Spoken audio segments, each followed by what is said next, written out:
At 2 a.m., my sister snuck into my room and took my card. By morning, $18,500 was gone, blown on a luxury watch and a weekend in Hawaii with her friends. A week later, she returned, Mom saying, "Stop lying. She'd never steal from you." I just smiled and took the matter to court. I watched my sister steal from me at 2 a.m. Then I let her dig her own grave. I, 31M, woke up at exactly 2:47 a.m. to the sound of my bedroom door clicking shut. The kind of sound that pulls you from sleep because it doesn't belong. I kept my breathing steady, eyes barely open, watching through my lashes as a figure moved across my room in the darkness. My sister. She was crouched by my desk, illuminated by the pale glow of her phone screen, rifling through the drawer where I kept my wallet. I watched her fingers work quickly, practiced, as she pulled out my credit card and photographed both sides. She slipped it back, closed the drawer with care, and left as quietly as she'd entered. I didn't move, didn't confront her. I just lay there in the dark, feeling something cold settle in my chest. This wasn't a mistake or a moment of desperation. This was calculated.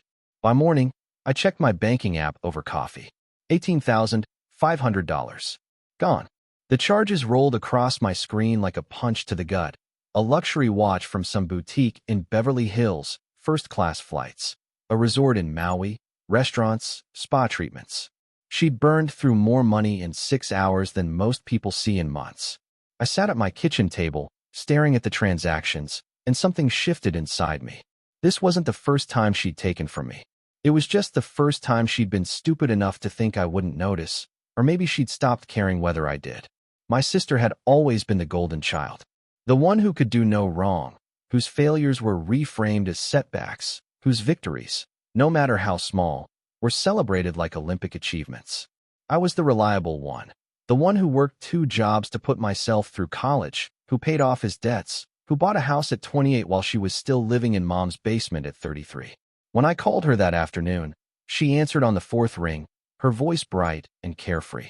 I told her I knew about the charges and asked her to explain. She laughed. Actually laughed. She said she'd borrowed the card and would pay me back eventually, like this was some casual loan between friends. When I told her $18,000 wasn't borrowing, it was theft, her tone shifted. She said I was being dramatic, that family helped each other, that I made good money and could afford it. I asked when she planned to return the watch. She told me she'd already given it to her boyfriend as a gift. I hung up and called my bank. They started a fraud investigation immediately. Then I called my mother. Mom's response was predictable. She told me I was overreacting, that my sister would never steal from me, that I must have given her permission and forgotten about it. When I explained that I'd literally watched her sneak into my room at 2 a.m., Mom said I was lying to get my sister in trouble. She said I'd always been jealous of her, that I needed to stop being petty and forgive her. I told Mom I was pressing charges. She started crying, begging me not to ruin my sister's life over money. I asked her if $18,000 was nothing, would she mind writing me a check to cover it? She hung up. That evening, my sister showed up at my door with Mom in tow. My sister looked defiant, arms crossed, like I was the one who owed her an apology. Mom immediately started in on me about how I was tearing the family apart. How could I even think about getting police involved? Didn't I care about my sister's future? I asked my sister again about returning the money. She said she didn't have it anymore. The watch was a gift, the trip was already taken, the money spent. She said if I really wanted to be reimbursed, she could maybe pay me back $50 a month, but it would take years. I told them both to leave. Mom called me cruel. My sister called me a selfish bastard who'd always thought he was better than everyone else. I filed a police report the next morning. The evidence was overwhelming. My security camera footage showing her entering my room, the timestamps matching the fraudulent charges, her own admission that she'd used the card without permission. The detective assigned to the case told me this was one of the clearest cases of identity theft and fraud he'd seen. My sister was arrested 3 days later. Mom called me screaming, saying I'd destroyed our family, that I was dead to her. My aunt reached out to tell me I was heartless. Cousins I hadn't spoken to in years suddenly had opinions about what a terrible person I was. None of them offered to pay back the money. The preliminary hearing was scheduled for 6 weeks out.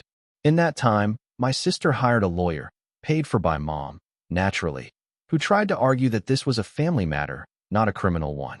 They attempted to get the charges reduced, claiming it was a misunderstanding. My lawyer, a sharp woman in her 50s who specialized in white-collar crime, tore that argument apart. She had the bank statements, the security footage, recorded phone calls where my sister admitted to using the card, and testimonies from her friends about the Hawaii trip that she'd bragged was funded by her brother's credit card. Apparently, she'd been showing off the watch and telling people I'd given her access to my accounts because I was so generous. 2 weeks before the court date, Mom showed up at my house again. This time she was alone, and she looked exhausted. She sat at my kitchen table and begged me to drop the charges. She said my sister was facing up to 3 years in prison and a felony record that would ruin her life. She said she'd pay me back herself, even if it took the rest of her life. I asked her where she'd been getting these morals when my sister was stealing from me. I asked her why she'd called me a liar instead of holding her daughter accountable. I asked her if she'd be here begging if the roles were reversed, if I'd stolen from my sister. She couldn't answer that last question. I told her I'd consider dropping the criminal charges if my sister paid back every cent, plus interest and legal fees, within 30 days, and if she publicly admitted what she'd done and apologized. Mom said she'd talk to her. My sister's response came through Mom the next day. She said she wasn't apologizing for anything, that I was the one who should apologize for calling the cops, and that if I wanted my money so badly, I could wait for her payment plan. So we went to court. Update 1. The courtroom was smaller than I expected. My sister sat at the defendant's table looking pale but defiant, dressed conservatively in a way I'd never seen her dress before, probably her lawyer's idea. Mom sat in the gallery behind her, glaring at me like I was the criminal. The prosecution presented their case methodically. Security footage of my sister entering my room. Bank statements showing the charges. Text messages between her and friends where she bragged about the shopping spree. A recorded conversation where she admitted to taking the card. The detective's testimony about the investigation. My sister's lawyer tried to paint a picture of a struggling young woman who made a mistake, who had a close relationship with her brother and honestly believed she had implied permission to use his card. It was a weak argument, and the prosecutor shredded it during cross-examination. When my sister took the stand, she stuck to the story her lawyer had crafted. She said we'd always shared things, that she thought I wouldn't mind, that she'd panicked when I got angry and said things she didn't mean. She even cried. But then the prosecutor asked her about the 2 a.m. break-in. Asked her why, if she thought she had permission, she'd snuck into my room in the middle of the night. Asked her why she'd photographed the card instead of just asking to borrow it. Asked her about telling her friends she'd used her brother's money without him knowing. She had no good answers. Her story fell apart under the weight of evidence. The judge, a stern older man who looked like he'd seen every variation of family drama imaginable, didn't seem impressed by the defense's arguments. When it was my turn to give a victim impact statement, I kept it simple. I talked about the violation of trust, about working hard for what I had, about the fact that my own family had called me a liar when I reported the theft. I didn't embellish or exaggerate. I didn't need to. The judge found her guilty on all counts: identity theft, fraud, and grand larceny. The sentencing hearing was scheduled for 3 weeks later. In those 3 weeks, my phone exploded with messages from relatives. Some were angry, calling me vindictive and unforgiving. Others, surprisingly, were supportive. A few cousins reached out privately to tell me they'd also had money or possessions go missing around my sister over the years, but had never said anything to keep the peace. One cousin told me about a laptop that disappeared from her apartment the same weekend my sister had visited. Another mentioned jewelry that went missing after a family gathering. The pattern was clear, and suddenly I realized I wasn't her first victim. I was just the first one who'd actually done something about it. Mom called twice, both times drunk, alternating between begging and raging at me. I stopped answering. My sister's boyfriend, the one who'd received the stolen watch, tried to message me on social media. He said he hadn't known the watch was bought with stolen money and offered to return it. I told him to turn it over to my lawyer. He did. It was worth $12,000. At least that was something. The sentencing hearing arrived. The prosecutor recommended 3 years in prison plus restitution. My sister's lawyer pleaded for probation, community service, and a payment plan for the restitution. He argued that my sister had no prior criminal record, that she was remorseful, that prison would serve no purpose. I watched my sister's face as her lawyer spoke. She didn't look remorseful. She looked angry. Angry at me for not letting it go. Angry at the system for holding her accountable. Angry that her actions had consequences. The judge asked if I wanted to make a statement before sentencing. I stood up and told him that I didn't want revenge. I wanted justice. I wanted my money back, and I wanted my sister to understand that she couldn't go through life taking what didn't belong to her. I said that if prison was what it took for her to learn that lesson, so be it, but what I really wanted was for her to take responsibility and make things right. The judge sentenced her to 18 months in prison, with the possibility of early release after 12 months for good behavior. He also ordered full restitution of $18,500 plus $10,000 in legal fees and interest to be paid before her release or through a wage garnishment program after. My sister's legs buckled. Mom screamed. The bailiff had to escort them both out as Mom hurled obscenities at me across the courtroom. I walked out into the bright afternoon sun feeling hollow. No triumph, no satisfaction, just tired. Update 2. My sister served 11 months before being released on parole. I didn't attend any family events during that time, which was fine because I wasn't invited to any. Mom had effectively excommunicated me, telling everyone I'd chosen money over family. What she didn't tell them was that I'd offered multiple chances to resolve this without courts or police. What she didn't tell them was that my sister had stolen from multiple family members over the years. What she didn't tell them was that she'd called me a liar instead of holding her daughter accountable. A few relatives eventually figured it out on their own. Thanksgiving that year, my aunt, Mom's sister, reached out and asked to meet for coffee. She apologized for initially taking Mom's side and told me she'd started piecing together her own experiences with my sister. Money missing from her purse during visits. Gift cards that disappeared. Small things she'd written off as misplacing items or bad memory. She said she believed me and was sorry for not supporting me sooner. It was something, at least. When my sister got out, she moved back in with Mom. The restitution payments started coming through the court system, $200 a month garnished from her wages working retail. At that rate, it would take 12 years to pay me back. I invested the settlement money from selling the watch and tried to move on with my life. I changed my locks, got a better security system, and made peace with the fact that my relationship with my mother was probably over. 6 months after my sister's release, something unexpected happened. She showed up at my door, alone, looking thinner and older than when she'd gone in. She asked if we could talk. I almost said no, but something in her face stopped me. She looked defeated in a way I'd never seen before. We sat on my porch, not inside. I wasn't that trusting yet. She told me that prison had been hell, that she'd had a lot of time to think about her choices, about the pattern of behavior that had led her there. She said her cellmate had been in for embezzlement and had asked her point-blank why she'd thrown away her freedom for $18,000. My sister said she hadn't had an answer, that she'd justified it to herself as borrowing from someone who had more than enough, that she'd felt entitled to take what she wanted because I'd always had more success than her. She said she'd realized in prison that the problem wasn't that I'd reported her. It was that she'd become someone who thought stealing from family was acceptable. She apologized. Not a performative apology designed to manipulate, but a real one.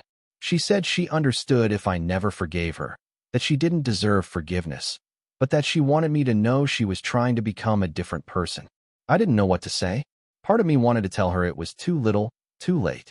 Part of me wanted to believe she'd genuinely changed. I settled for telling her that I appreciated her saying it, but that trust was earned over time, not in one conversation. She nodded, said she understood, and left. Over the following months, the payments kept coming. Sometimes they were a little more than the required $200, which surprised me.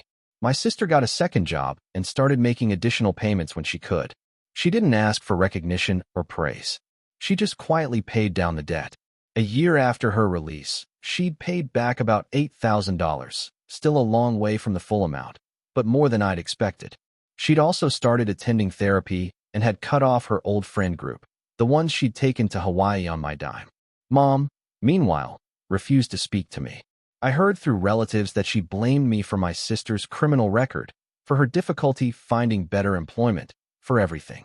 Some bridges, I realized, couldn't be rebuilt. Maybe that was okay. Update 3. 3 years after the theft, my sister paid off the last of the restitution. It was 2 years ahead of the court-mandated schedule. She'd worked multiple jobs, lived frugally with Mom, and dedicated every spare dollar to making things right. She didn't call to tell me when she made the final payment. I just got a notification from the court system that the debt was satisfied. I sat looking at my phone, feeling a complicated mix of emotions I couldn't quite name. 2 weeks later, a letter arrived in my mailbox. Handwritten, on simple stationery. It was from my sister. In it, she thanked me. She said that at the time, she'd hated me for reporting her, for pressing charges, for not just letting it go like everyone else had with her smaller thefts over the years. She said prison had been the worst experience of her life, but also the wake-up call she'd needed. She wrote that she'd been on a path toward destroying herself, that the entitlement and justifications she'd built up would have eventually led to something worse. She said she was working a steady job now, had healthy boundaries with people, and was learning to live within her means. She said she was grateful I'd cared enough about her to hold her accountable when no one else would, even though it cost me our relationship. She ended the letter by saying she didn't expect us to be close again, but that she hoped someday I might be willing to grab coffee and just talk. No expectations, no pressure, just an olive branch, whenever I was ready. I put the letter in a drawer and didn't respond immediately. I needed time to process. A few months later, I ran into her at a grocery store. It was awkward at first, both of us frozen in the aisle, unsure what to do. Then she gave me a small smile and a nod, and kept walking. No demands, no scene, just acknowledgement. The next week, I texted her, asked if she wanted to meet for coffee. She said yes. We met at a neutral coffee shop on a Saturday morning. The conversation was stilted at first, careful. We talked about surface things, her job, my work, the weather. Then, gradually, we started talking about real things. She told me about therapy, about understanding the roots of her behavior, about learning to handle the jealousy and resentment she'd felt toward me growing up. I told her about the loneliness of those years, about being called heartless by family members who didn't know the whole story, about questioning whether I'd done the right thing. She assured me I had. She said that every other time someone had let her theft slide, it had reinforced the belief that she could get away with it, that I was the only one who'd cared enough to stop her from spiraling further. We didn't fix everything in one conversation. We didn't suddenly become best friends again, but it was a start. Over the following year, we met occasionally for coffee or lunch. Slowly, carefully, we rebuilt something. Not the relationship we'd had before, that was gone, but something new. Something based on honesty and accountability rather than family obligation. Mom never came around. She maintained to her dying day that I'd been cruel and unforgiving. Some relatives sided with her, others with me. The family fractured in ways that probably couldn't be repaired, and I made peace with that. But my sister and I found our way to something resembling forgiveness. Not because I forgot what she did, but because she genuinely changed and put in the work to make amends. She became someone I could respect, even if I could never fully trust her the way I once had. Sometimes accountability looks like cruelty to people who've never faced consequences. Sometimes the kindest thing you can do for someone is refuse to enable their self-destruction, even when it costs you everything. I learned that family isn't about unconditional acceptance of bad behavior. It's about caring enough to hold each other to a standard, even when it's hard. Especially when it's hard. And sometimes, revenge isn't about punishment. It's about refusing to be a victim and demanding that people treat you with the respect you deserve. I didn't take my sister to court to hurt her. I did it because I was worth more than being stolen from and lied about. Because I deserved better than being gaslit by my own family. In the end, that was the real victory. Not the money being paid back, though that mattered. Not my sister going to prison, though the justice was important. The real victory was refusing to accept that I was the problem for expecting basic decency and honesty from the people who were supposed to love me. 3 years of hell, a fractured family, and thousands of dollars in legal fees taught me that sometimes standing up for yourself means standing alone. And that's okay. Because the alternative, letting people walk all over you to keep the peace, isn't peace at all. It's just slow-motion self-destruction. I chose myself. And while it cost me almost everything, I'd make the same choice again. If you'd like to see more stories like this, a gentle tap on the subscribe button would mean the world to us.